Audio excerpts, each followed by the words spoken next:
You know, a lot of people come up to me and they ask me, Marko, what is it that motivates you most? And to answer their question, I reply back with a question. I say, what if I told you that you had 1 week left to live?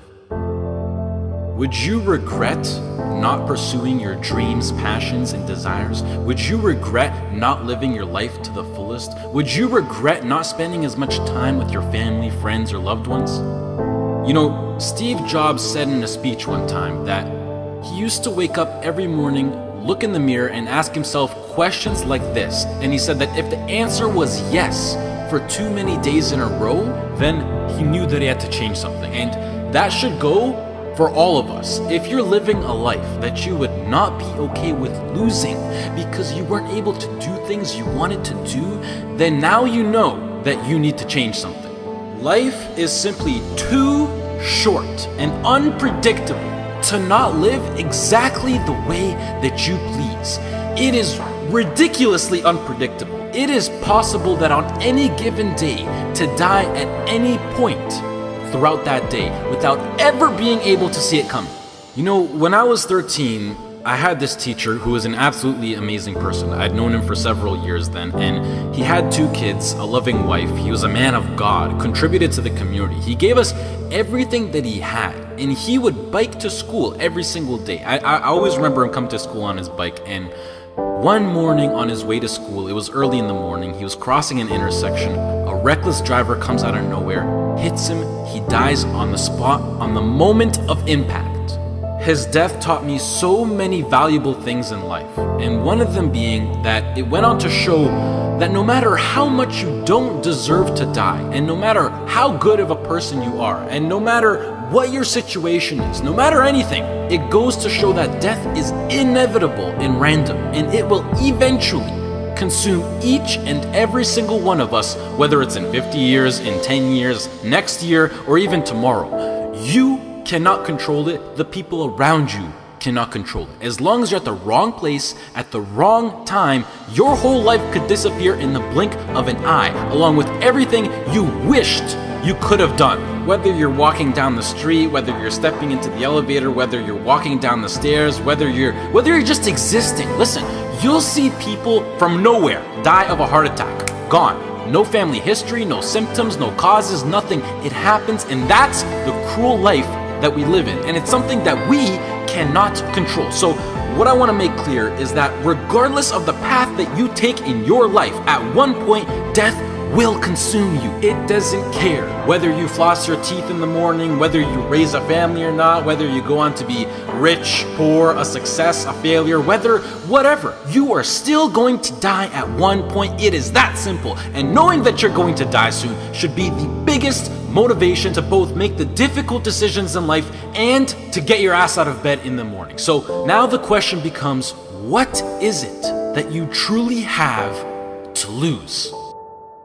If you pursue your dreams and you fail, sure, you might be a little bit more financially unstable. You might experience stress or other feelings you wish you never had to experience. But either way, even if you fail, you will end up back to where you started, which is where you are now. So what do you literally have to lose? Some of you right now, you're thinking about maybe starting a business. You have a great idea that you want to incorporate into your lifestyle. Maybe you're thinking about pursuing your dreams to the fullest. Maybe you're thinking about putting in the work to become a doctor, an engineer, a firefighter, a professional athlete. But some of you won't follow these ambitions because you're afraid. You're afraid to fail. You let the fear of failure dictate your actions, and you're afraid of what mama or papa thinks. You're afraid of what your sister, your brother thinks, or your grandpa or your grandma, or your cousins, or whoever. But what truly matters is you. You are in possession of a gift. You have a talent, and whatever that talent is, you can make yourself and the people around you a stronger and better place with it. But sometimes the only way to do that is to take a risk. At one point, you have got to take a leap if you want to make that gift that you have become a reality. Otherwise, society will gladly accept you as a 9-to-5 slave working just to pay off your rent and to stay alive and to live for the weekend, which is the absolute worst way to live.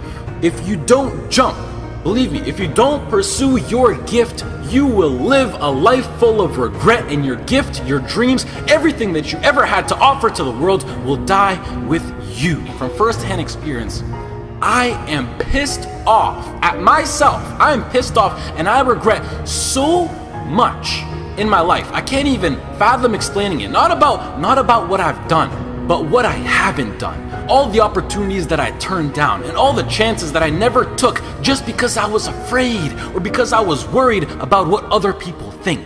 And I officially decided to sit down. I sat down for weeks. I didn't just think of what I'm saying right now. I didn't think of it overnight.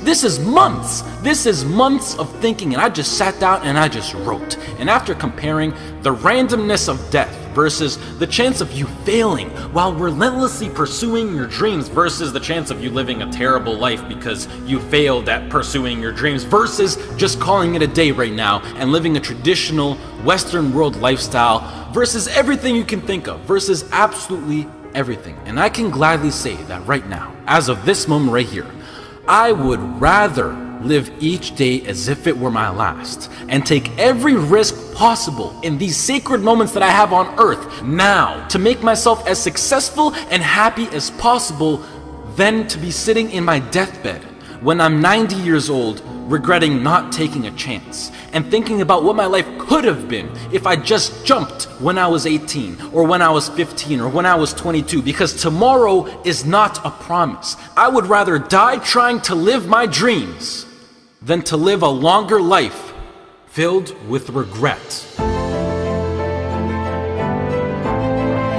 Life is too short and too unpredictable to live it. I've seen it firsthand. It is not worth it to live it safe, basic, and traditional. But do you know why most people choose to live that safe life over taking risks in their life? I mean, there's a pretty good argument not to. Why would you? Why would you take a risk that puts you through stress, puts your family through stress, makes you lose sleep, makes you lose time, makes you put in the extra work, makes you take ridiculous chances that are 1 to 1,000? You know, but before I even continue, the fact that I'm even sitting here and talking is astonishingly ridiculous on its own. The chance of you being born is 1 to 400 trillion.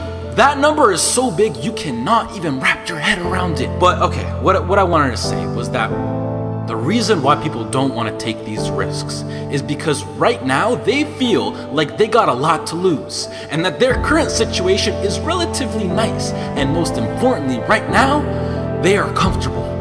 They got used to living basic within society standards, being with their friends every now and then, being well rested. They got comfortable. And when you get comfortable, you don't want to move. And that comfort zone, I like to call it the danger zone, because this comfort zone will persuade you to stay in there for as long as possible. And it is, I know how it is. I know the comfort zone. It is so convincing. It is so hard to escape comfort. I know. And as it persuades you to stay in there, you will literally, unconsciously, see, I'm so serious when I say this, you will literally see your whole life go right by you. And the main reason that I'm serious about this now is because I am pissed off for greatness. I want to move mountains. And like Ray Lewis once said, if you're not pissed off for greatness, then you're okay with being mediocre. And I am definitely not okay with being average. And I don't think anyone should be. But anyways, to address why I'm even talking about any of this at all in the first place is because I recently got an offer to move out to Los Angeles, California to live with 2 other entrepreneurs as a content creator and media influencer. And it makes me sad because it's opened up my eyes to see what I truly have in store for me, what's waiting for me out there in the future. And it's just a tiny glimpse of what I'm capable of achieving within my short life. However, I doubt that I could get the right legal paperwork done in order to move to the US to work for a job such as YouTube, which is really non-control of the government. And the last thing that I want to do is to go to the US to work in a legal job as an illegal immigrant. So as of this moment, I feel like I have to pass up yet another opportunity. And it makes me feel like I just keep letting my dreams slip from my hands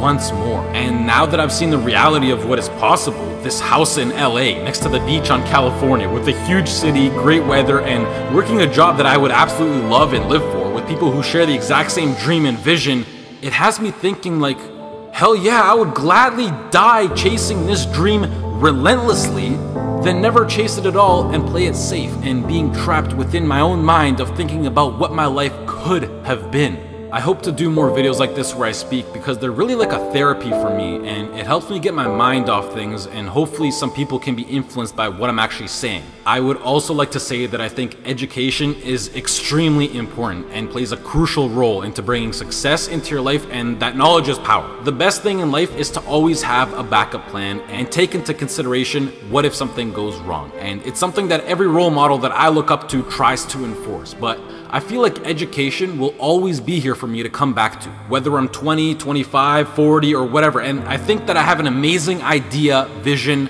passion, and drive now in my peak, and that I'm able to capitalize on, which makes me feel like I'm throwing it away if I don't pursue it. And the biggest response that I've been getting recently is, Marko, what if it fails? Which, I mean, yeah, like, what if it fails? But that's the whole point of taking a chance with things like startup companies or entrepreneurship. It's ridiculously high risk. Like, what if I get hit by a car? What if I lose my wallet? Or better yet, what if this succeeds? You know, it's easy to be negative or to be closed-minded, but I think it's easier to be optimistic and to be open-minded. And please do yourself a favor, which is a separate topic on its own for another time, but try to surround yourself with people who impose and promote positivity and good vibes. You will notice the tremendous effect that it has on your lifestyle. Starting your own business or being self-employed, although preferable, doesn't exactly require any kind of diploma or degree. And I think that with a proper business plan and with the drive that people like you who are watching this video fuel me with, I feel like I can accomplish anything. If you're still listening, I love you, mad respect. That's true loyalty right there. If you're less, this has been Marko. I hope you all have a great rest of the day, and goodbye.